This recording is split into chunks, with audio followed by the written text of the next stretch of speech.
Olá, sejam todos bem-vindos. Eu sou o Coelho do Pântano e esta é mais uma conversa despretensiosa sobre qualquer coisa. Só que hoje não é exatamente sobre qualquer coisa, porque eu vou falar sobre Mortal Kombat Blood and Thunder, ou em português Mortal Kombat Sangue e Trovão, e a sua continuação é Mortal Kombat Tournament Edition, que eu acho que em português esse título foi mantido.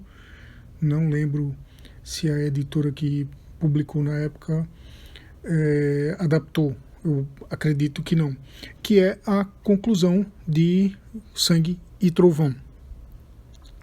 Essa minissérie, essas duas minisséries, elas foram lançadas nos Estados Unidos pela Malibu Comics, a mesma editora que lançou os quadrinhos do Street Fighter a princípio, que foram cancelados, e foram trazidas para o Brasil pela editora Scala, a mesma editora que trouxe os quadrinhos de Street Fighter da Malibu e que continuou o Street Fighter com uma produção nacional, já que o título da Malibu tinha sido cancelado na terceira edição.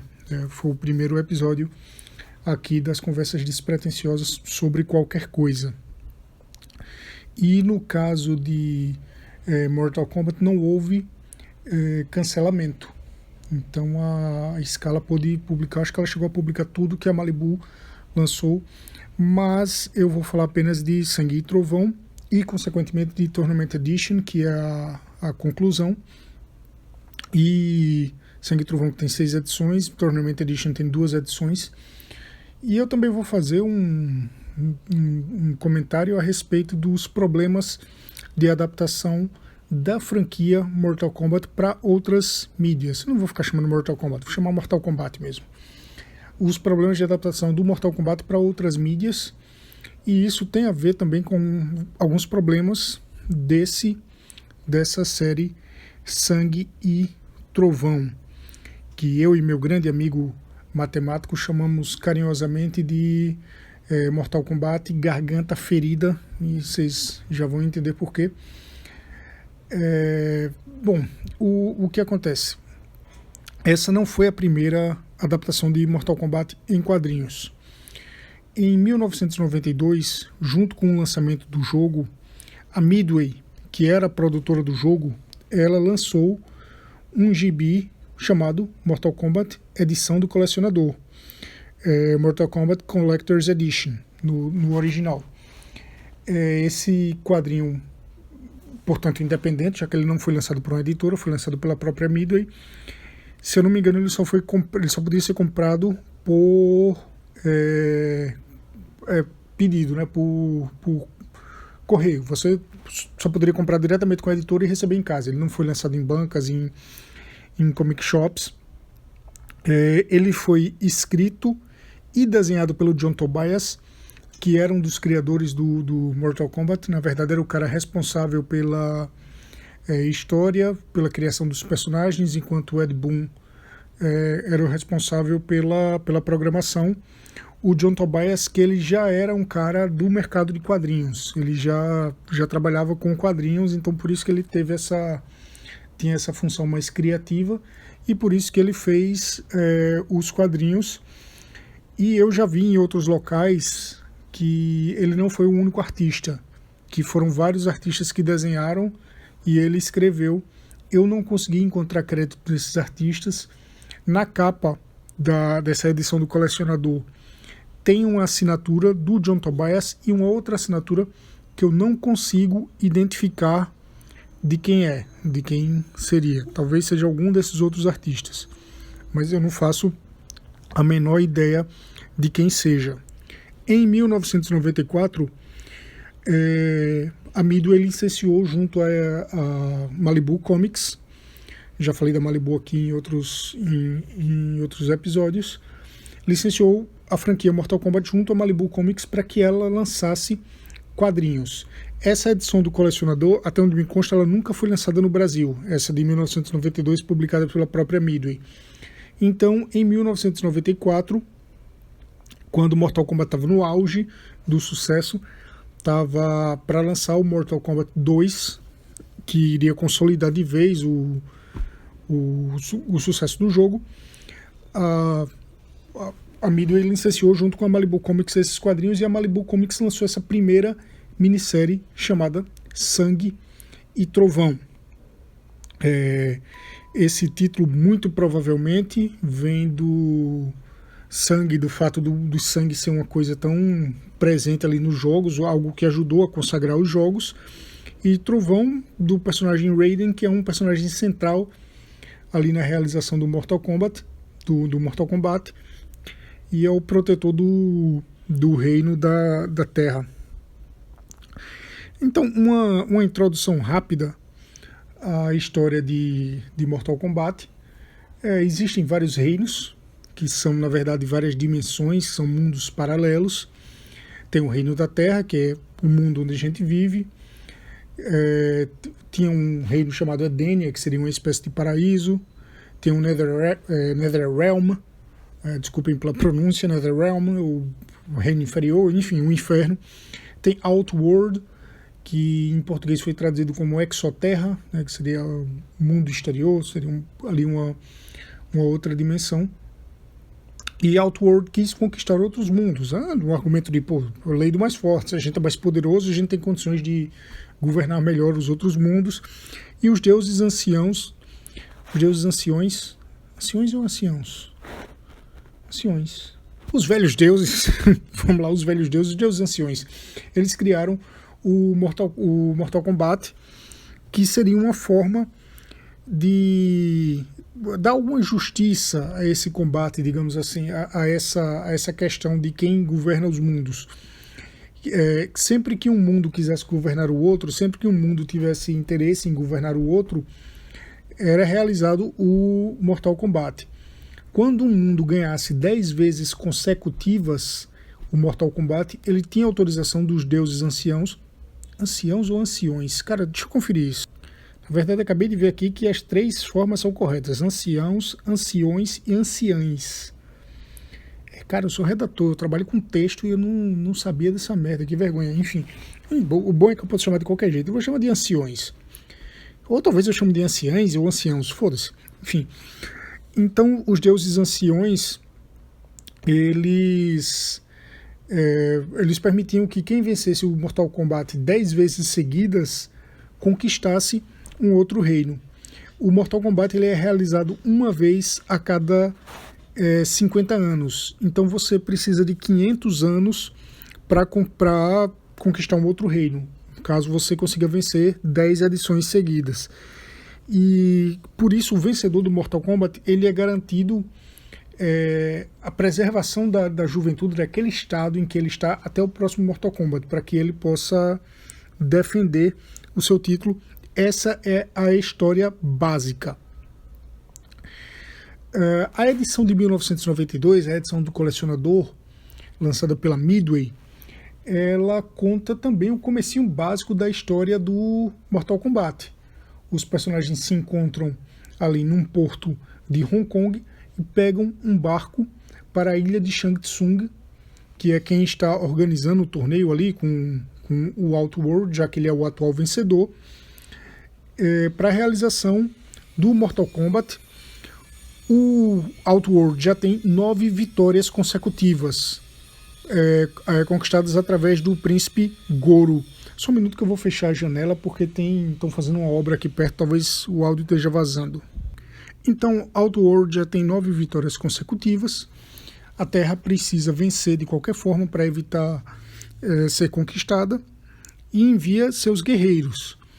E lá no barco você aprende quem são Liu Kang, Johnny Cage, Sonya, Kano, Scorpion e Sub-Zero estão por lá também. Você vê que tem uma rixa entre eles. Você entende o básico da história de cada personagem. O barco chega até a ilha de Shang Tsung. Shang Tsung recebe os combatentes, dá boas-vindas aos combatentes, diz que o Mortal Kombat vai começar, e a edição de colecionador ela termina sem conclusão. O texto final diz: continua no arcade mais próximo de você, no arcade mais próximo de você, no fliperama mais próximo de você. Ou seja, ela serve apenas para promover o jogo. E ela dá uma introdução à história e diz que se você quiser saber o que acontece, você vai ter que fazer acontecer jogando Mortal Kombat.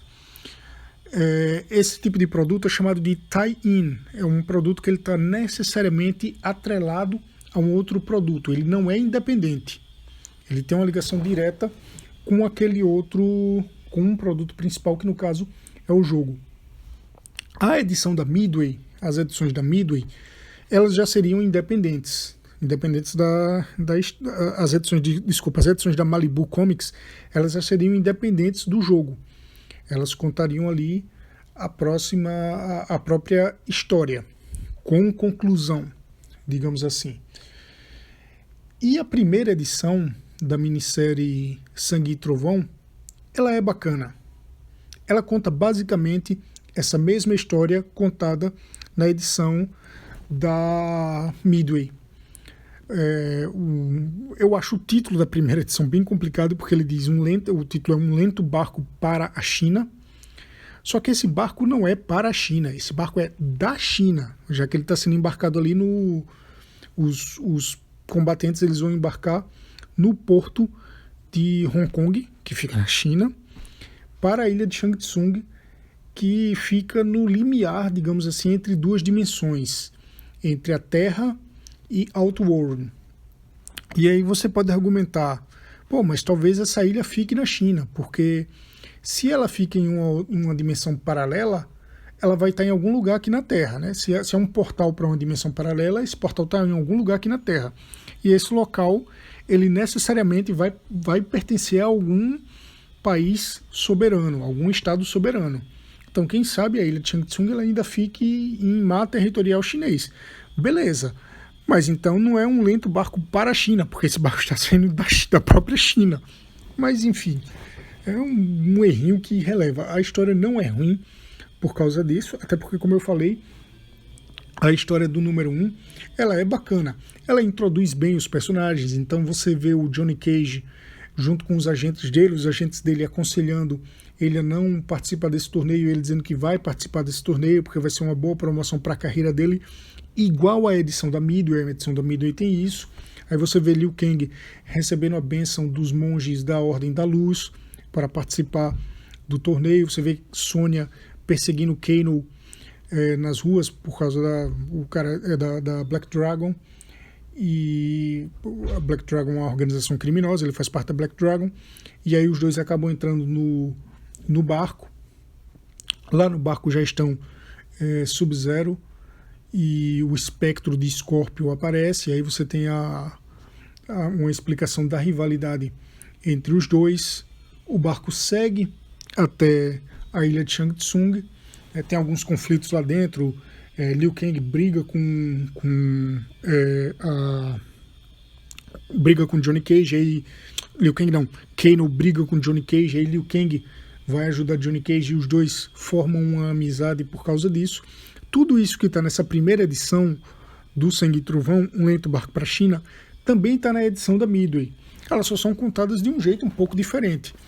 As edições da Malibu, elas são escritas por Charles Marshall e elas são praticamente todas desenhadas por Patrick Rollo, que é um bom autor, é um bom desenhista, é um desenhista bem melhor que o John Tobias ou que quem quer que tenha feito a edição do colecionador da própria Midway, com exceção do número 5, que foi desenhado por Kiki Chansamon, que não é que a arte de Kiki Chansamon seja ruim. A arte é até boa, mas os rostos desenhados são medonhos. Eu não entendo como esses rostos foram aprovados. Mas enfim, foi a única edição que não foi desenhada por Patrick Rollo, todas as outras foram desenhadas por Patrick Rollo. Eu comecei falando da número 1 e dizendo que essas edições da Malibu, do Sangue e Trovão da Malibu, tem 6 edições, mas na verdade são 7 edições. Eu não falei da edição número 0. A edição número 0, ela consta de pequenas histórias que introduzem o personagem e elas aparentemente foram lançadas separadamente. Eu acho que elas vinham encartadas em gibis da Malibu e depois elas foram compiladas numa edição número 0 do Sangue e Trovão. Acho que elas serviam ali para promover o Sangue e Trovão, vinham provavelmente no final de edições da Malibu, ou vinham encartadas dentro de outras edições da Malibu, edição de Malibu dos personagens da Malibu mesmo, tipo Prime. E depois elas foram compiladas na número 0. Quem não ler a edição número 0 não vai ter nenhum problema em entender a série, porque ela de fato começa na número 1. Então você tem a edição número 1, Um Lento Barco para a China, com toda essa história que eu falei, da introdução dos personagens, do Liu Kang, do Johnny Cage, do Kano, da Sonya, do Sub-Zero. E no final, os personagens chegam à ilha de Shang Tsung, igual à edição da Midway. Lá eles encontram com Raiden, e Shang Tsung dá boas-vindas. Raiden, o deus protetor da Terra, o deus do trovão, protetor da Terra. Shang Tsung dá as boas-vindas. E a edição continua na próxima, diferentemente da edição da Midway, que diz continua no arcade próximo de você. A edição de introdução do Sangue Trovão, a edição número 1 do Sangue Trovão, conclui ali, mas continua na número 2. Essa primeira edição, apesar dela ser bem bacana, ela tem alguns problemas. O primeiro é algo que me incomoda muito, é o fato dos personagens eles estarem o tempo todo dizendo o próprio nome. E não é dizendo o próprio nome quando eles estão se apresentando para alguém. Opa, Johnny Cage, tudo bom? Eu sou Liu Kang. Opa, Liu Kang, eu sou Johnny Cage. Aí, beleza. Até quando eles estão falando consigo mesmo, falando com alguém que eles conhecem, eles dizem o próprio nome. Pô, muito obrigado, monges da Ordem da Luz, por confiar em mim. Liu Kang, eu não falharei. Ah, meus agentes, que é isso? Eu, Johnny Cage, eu com toda certeza vou me dar bem nesse torneio. Eles estão o tempo todo falando o próprio nome. Isso me passa uma ideia de insegurança dos autores. Parece que eles não confiam que os leitores vão entender quem são aqueles personagens, por isso eles têm que estar o tempo todo dizendo quem são. Isso fica muito ruim no texto, o texto fica muito artificial. Um outro problema é o fato de utilizarem muitos personagens originais, e nessa primeira edição já tem 3 personagens originais introduzidos, personagens originais da Malibu, que não tem nada a ver com o jogo. Tem o Tenente Lance, que é o companheiro de Sonya. Tem o Hydro, que é um membro do clã Lin Kuei. Eu vou chamar ele de Hydro, na verdade é um membro do clã Lin Kuei, parceiro de Sub-Zero. E se o Sub-Zero ele é Sub-Zero, ou seja, ele tem poderes de frio, poderes de gelo, o Hydro tem poderes de água. E tem o personagem mais bizarro, que na verdade são 3 personagens num só, que são monges da Ordem da Luz, assim como Liu Kang, que é o Sing, o Sang e o Xiang, que é a fusão de Sing e Sang, que seria um monge supremo lá da Ordem da Luz. Personagem bem bizarro. Mais pra frente, quando eu for falar nos problemas de adaptação do Mortal Kombat para outras mídias, eu vou explicar por que a criação de personagens originais ela é um problema, e ainda mais personagens originais tão ruins como esses que foram criados para a série Sangue e Trovão. E o terceiro problema é que teve umas traduções bem toscas ali da Scala, da editora Scala. Algumas eram até fiéis, mas do jeito que eles traduziram ficaram ruins, e um deles é o diálogo entre o Sub-Zero e o Hydro, o Sub-Zero e o Hydro, quando eles estão sentindo a presença de Scorpion. O Hydro pergunta para o Sub-Zero: qual o problema, Sub-Zero? Garganta ferida dói novamente? Ou garganta ferida está doendo de novo? E eu e o meu amigo matemático, a gente ria muito dessa fala, e é por isso que a gente chama a saga Sangue e Trovão de garganta ferida. E uma outra ideia original, e essa é muito problemática, que é introduzida na edição 1 do Sangue e Trovão, é um livro chamado Tao Te Zan, um livro mágico, um livro que, digamos, garante poderes a quem decifrar seus enigmas. Na verdade, os deuses anciões, eles tinham criado vários livros, a humanidade vivia guerreando por esses livros, e eles condensaram tudo num livro só, o Tao Te Zan. É um livro com várias perguntas enigmáticas, vários enigmas, várias perguntas filosóficas que são quase retóricas. Eu digo quase retóricas porque elas têm uma resposta prática, e quem desvendar essas perguntas, quem desvendar todas as perguntas, ganhará muito poder. E Shang Tsung pretende usar esse livro para ter muito poder e garantir a vitória no a 10ª vitória seguida no Mortal Kombat e assim conquistar a Terra. A edição número 2, primeiro ela começa com uma brincadeira ali com o videogame. Na verdade, essas edições da Malibu elas tentam fazer vários paralelos, vários fanservices, como é moda chamar, entre o gibi e o game. Ele começa com a história se chama Test Your Might, teste sua força, que era a frase utilizada nos estágios de bônus do jogo Mortal Kombat, e começa com um Test Your Might em que Liu Kang e eu acho que é o Johnny Cage vão ter que quebrar pedras com a mão, que é justamente o desafio da fase de bônus de Mortal Kombat, do teste sua força. Na edição 2 começa o torneio Mortal Kombat. Só que rapidinho a coisa desanda, porque em vez de se concentrar no torneio, em vez de seguir a estrutura de um torneio onde um personagem vai enfrentando o outro, vai vencendo até chegar ali para desafiar o grande campeão Goro, eles ficam sabendo da existência do livro e a minissérie Sangue e Trovão vira uma grande briga por esse livro. Os personagens passam a explorar a ilha, a se envolver em confusões pela ilha, a lutar com guardas na ilha e a brigar pelo livro, porque todos querem o poder que está no livro. Então Mortal Kombat deixa de ser um torneio para que o vencedor defenda o seu reino, e ele passa a ser uma briga pelo livro Tao Te Zan. E a minissérie Sangue e Trovão, ela segue todas assim, com alguns eventos canônicos dos jogos, alguns eventos ali claros que aconteceram nos jogos, e outros totalmente fora da linhagem, além da participação dos personagens originais que comentei.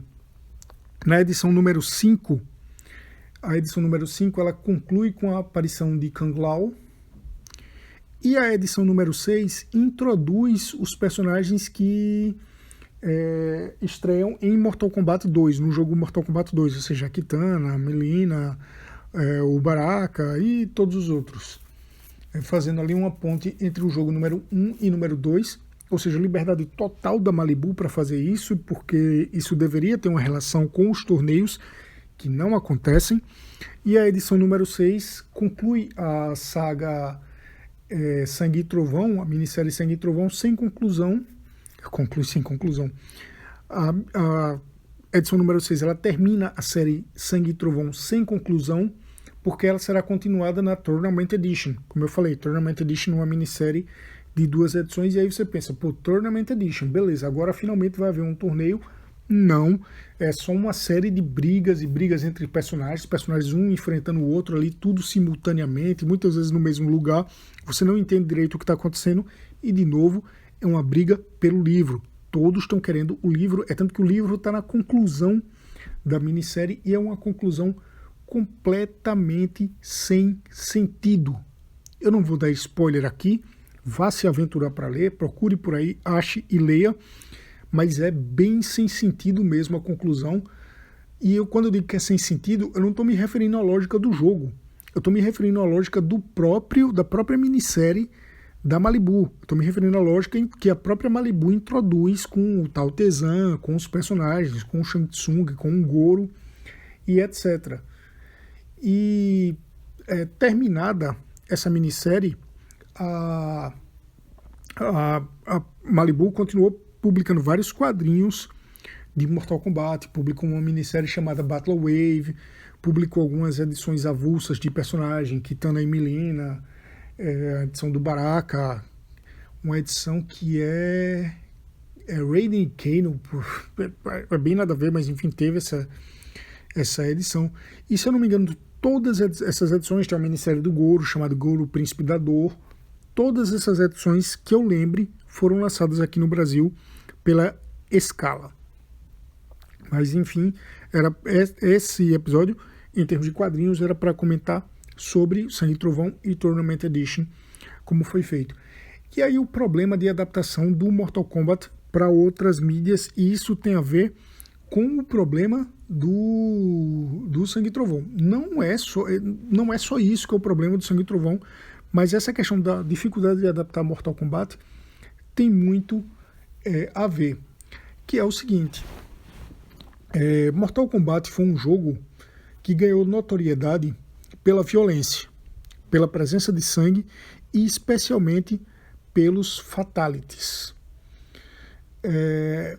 A gente tinha Street Fighter 2 fazendo muito sucesso nos fliperamas e nos consoles caseiros, e a gente viu Street Fighter 2 da Capcom, e a gente viu vários jogos correndo por fora, na concorrência com o Street Fighter, cada um tentando aproveitar, apresentar inovações ao seu modo.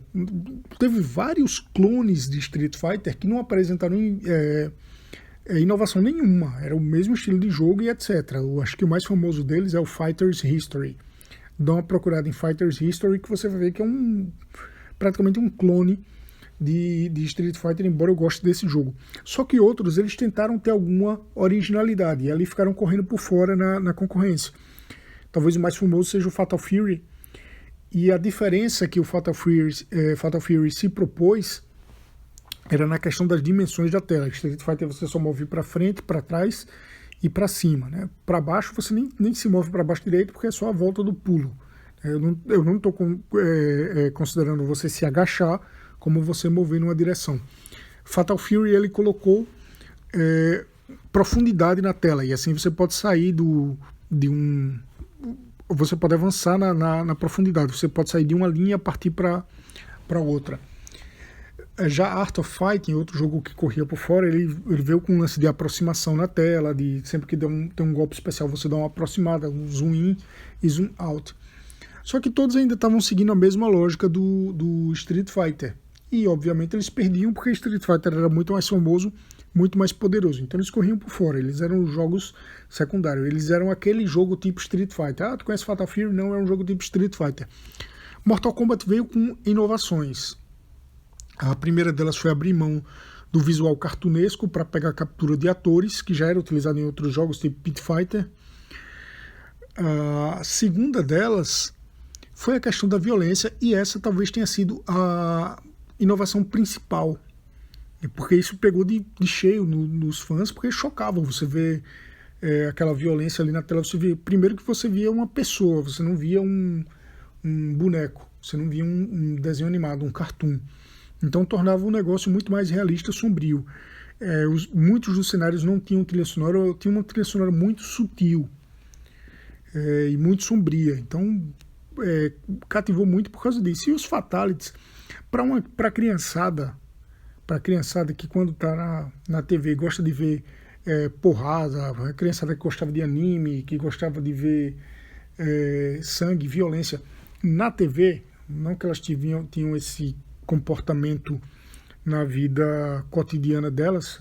A criança sabe diferenciar o que é fantasia do que é real, enfim, mas para a criançada aquilo ali era radical, aquilo ali era algo diferente. E aí você viu um monstro tipo Goro, aquilo era chocante.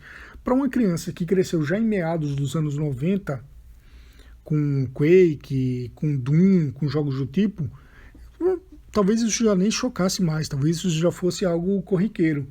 Criança dos anos 2000 para cá nem se fala. Mas para uma criança do começo dos anos 90, que estava acostumado a ver jogos pixelados, de repente vem o Mortal Kombat com um monstro tipo Goro, com sangue na tela e com fatalities, aquilo era muito chocante e acabava sendo legal. Era incrível você ver aquilo. Aquilo era algo que fascinava. Então, por mais que Mortal Kombat seja um bom jogo, que tenha bons personagens, que tenha uma boa história, os personagens são bem bacanas, eles têm um background complexo. Então, você tem o Liu Kang, você tem um Sub-Zero, alguns encantam pelo visual, como o caso do Sub-Zero e do Scorpion, outros pela filosofia, como o caso do Liu Kang, outros pelo estilo de vida, o caso do Johnny Cage. Enfim, tem bons personagens, tem uma boa história, mas o que chamava atenção mesmo era a violência gráfica, o que algumas pessoas chamam de gore, mas eu prefiro evitar o estrangeirismo. Então era a violência gráfica extrema que o jogo apresentava. E isso num jogo funcionava muito bem, beleza. Só que para adaptar para outras mídias, isso se torna um pouco complicado. Por quê? Porque o que você está fazendo no jogo pouco importa. Um jogo de luta, por mais que ele tenha uma história como Mortal Kombat, o desafio que o jogador está travando, ele é algo antológico. Ele é algo que está fora da cronologia. Então você pode matar outros personagens, que não vai fazer a menor diferença depois, no lançamento do jogo seguinte, a produtora ela vai contar a história, vai contar como se resolveu o primeiro jogo. Então você podia botar ir com o Sub-Zero arrancando a espinha de todo mundo e matando cada um dos personagens. Scorpion, Liu Kang, Sonya Blade, Kano, todos eles podem ser sacrificados como Fatality. E enfim, isso não vai afetar a história para a produtora. Mas isso era parte do que causava o fascínio do Mortal Kombat. Essa violência gráfica, você não tinha como separar o Mortal Kombat da violência gráfica. Inclusive a propaganda lá do jogo, os cartazes de propaganda do jogo eram com dois personagens, acho que era o Raiden, não lembro que era o outro, talvez o Kano, saindo da máquina, puxando os jogadores pela gola da camisa e dizendo algo do tipo, a dor é real, enfim, não lembro exatamente algo do tipo. Então a propaganda ela também apelava para a questão da violência. Isso está no coração do Mortal Kombat e isso é algo muito complicado de você adaptar para outras mídias. E eu não estou nem falando de questão de censura aqui ainda. Mas isso é complicado de você adaptar para outras mídias, por quê? Porque você teria que matar personagens. Então se você bota... porque no primeiro Mortal Kombat o Liu Kang não mata. Então mesmo o Fatality do Liu Kang era aquele Fatality sem graça, em que ele dá uma cambalhota e dá um gancho muito forte no personagem, o personagem vai lá para cima, volta, mas não aconteceu nenhuma violência no corpo dele. O Liu Kang é um monge e tem essa filosofia de não matar o adversário. Mas enfim, se você bota o Sub-Zero ganhando lutas, etc., ele vai matar ali o Kano, vai matar a Sonya, vai matar o Johnny Cage. Como é que você vai utilizar esses personagens depois se eles morreram? E é aí que entra a necessidade de se introduzir personagens originais na adaptação. E aí você tem o Tenente Lance, você tem o Siang, você tem o Hydro, na minissérie Sangue e Trovão. Né? Tem uma hora lá na Sangue e Trovão que aparece um Shokan. Shokan é a raça do Goro, a raça de guerreiro de 4 braços. Aparece um Shokan de 6 braços, cara, que é morto lá pelo personagem que enfrenta ele. Isso não é um spoiler, porque é um personagem totalmente aleatório, o Shokan de 6 braços que eu estou dizendo. O personagem que luta contra ele, não vou nem dizer quem é. Mas enfim, a Malibu trabalhou muito mal com essa questão da criação de personagens originais, mas a criação de personagens originais acaba sendo necessária para você garantir na adaptação algo que é um dos elementos principais do jogo, que é a violência gráfica, o fato de se matar alguns personagens. E tudo bem, numa adaptação de jogos de videogame, você tem que criar alguns personagens originais, porque esses personagens, o número de personagens no game, ele vai necessariamente ser limitado, ainda mais em um jogo de luta. Mas aí tem a qualidade do personagem que você cria faz diferença. A Malibu criou mal, mas Mortal Kombat ele sempre vai ter esse problema de ter que criar alguns personagens originais para que eles sejam mortos, e para que essa morte tenha algum impacto, esses personagens originais esses personagens originais eles vão ter que ter vão ter que gerar alguma relação com o público para que haja empatia, então eles vão acabar recebendo algum destaque que foge completamente da ideia do jogo. Isso é um problema. Então Mortal Kombat, as adaptações de Mortal Kombat, elas sempre vão ter o problema de nunca seguir o cânone do jogo, seguir bem o cânone do jogo, porque precisa desses personagens. E um outro problema, aí sim, tem a ver com censura. Só que tem a ver com a escolha que o Midway e depois o NetherRealm Studios fizeram, que é de trabalhar com o mercado americano. Então, Mortal Kombat tem algumas adaptações em desenhos animados que eu vou comentar em outros episódios, não nesse.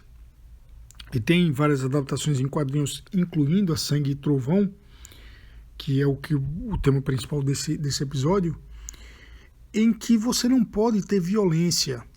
Na Sangue e Trovão tem um fatality clássico do jogo que ele é mostrado de forma censurada. Você vê o sangue espirrando, você sabe que alguma coisa aconteceu, comenta-se o que aconteceu, mas você não vê a coisa acontecendo, que é o fatality do Kano, que é um dos fatalities mais simbólicos do primeiro jogo, em que ele arranca o coração do personagem. No quadrinho isso foi censurado, porque é publicado nos Estados Unidos, é um quadrinho americano, segue o Comics Code Authority e é destinado a um público geral. Porque se eles forem fazer uma censura, vão perder muitos leitores, principalmente leitor. Videogame ainda já conquistava um público um pouco mais velho na época, mas quadrinho ainda conquistava muito público mais novo. Então eles tinham que trabalhar com essa censura. Eu acho que para Mortal Kombat ter tido sucesso multimídia, o Ed Boon, o John Tobias, o Midway Studios deveria ter negociado com o Japão. Deveriam ter negociado as outras mídias com o Japão. Então, mangá, em vez de gibis ocidentais, anime, em vez de desenhos animados ocidentais. Mangá e anime teriam muito mais liberdade para trabalhar a violência gráfica extrema que Mortal Kombat precisa. Pô, mangá tinha... Muito antes de Mortal Kombat, mangá e anime já tinha personagem perdendo a cabeça, tendo o braço arrancado, muito sangue, muito sangue mesmo. Cavaleiro do Zodíaco, Hokuto no Ken. É sangue jogando na tela o tempo todo. Mortal Kombat se encaixaria perfeitamente nisso aí. Mangá também. No primeiro mangá de Cavaleiro do Zodíaco, o Cassio está arrancando cabeça de vários personagens. Se encaixaria muito bem. Mortal Kombat cairia como uma luva. Mas eles não fizeram isso, eles preferiram trabalhar dentro do mercado americano mesmo. Não sei o que motivou essa escolha, não sei se é uma questão de ser mais fácil porque está ali, não sei se é uma questão de priorizar a produção local. Então esse é um outro problema de adaptação de Mortal Kombat. Você não, além de não poder usar o elemento principal para não matar personagens que podem ser utilizados depois, não poder utilizar o elemento principal por uma questão de censura. Eu acho que Mortal Kombat perde muito com isso, e esse foi um dos problemas da Sangue e Trovão. Uma minissérie que se chama Sangue e Trovão, mas que tem muito pouco sangue. Só que esse não é o problema principal da Sangue e Trovão. Eles poderiam lidar com essa censura, com essa questão de não matar personagens principais, poderiam até trabalhar com os personagens originais ruins do jeito que eles trabalharam, mas eles poderiam no mínimo seguir o básico da história do Mortal Kombat, como a edição número 1, Um Lento Barco para a China, sugeriu que aconteceria. Ou seja, eles poderiam trabalhar com a estrutura de torneio. Eu não entendo por que eles, em vez de seguir o básico da história do jogo, simplesmente partem numa história original que não tem absolutamente nada a ver com aquilo que o jogo conta. Eu não sei se é vontade de fazer diferente, se o roteirista, né, o Charles Marshall, ele se enche de vaidade e pensa, não, peraí, eu não vou contar a mesma história do jogo, senão eu não vou estar fazendo nada, eu vou contar aqui minha história original, vou mudar completamente, não sei se é isso, eu não sei se é porque o cara julga que a história do jogo não vai se encaixar bem em quadrinhos, e isso aí eu acho idiota, ele julgar dessa forma. E aí, de novo, isso adaptado no mangá, Mortal Kombat 1 adaptado no mangá, ficaria perfeito, porque mangá tem tradição em trabalhar com a estrutura de torneio. Cara, ficaria muito bom. É uma pena que não aconteceu, não entendo porque essa Sangue e Trovão não trabalhou dessa forma, não entendo porque a Tournament Edition, que tem torneio no título, não trabalhou dessa forma. E isso é só a ponta do iceberg, porque Mortal Kombat sofreu muito com adaptações no futuro por decisões ruins, decisões criativas ruins, mas também por causa das limitações que as adaptações tinham, principalmente se comparadas ao jogo original. Mas, enfim, esses foram meus comentários a respeito do Sangue e Trovão, a primeira minissérie de Mortal Kombat. Não foi a primeira adaptação de Mortal Kombat, como eu falei, Edson do Colecionador da Midway foi a primeira, mas foi a primeira minissérie de Mortal Kombat, a primeira que teve uma originalidade, uma grande divulgação, a ser vendida em bancas e comic shops, porque foi lançado por uma editora de quadrinhos, a Malibu, e que infelizmente desperdiçou um grande jogo, uma grande história, que estava ali no seu auge, o lançamento do Mortal Kombat 2. Então, se você escutou até aqui, muito obrigado, você é foda, e até a próxima conversa despretensiosa.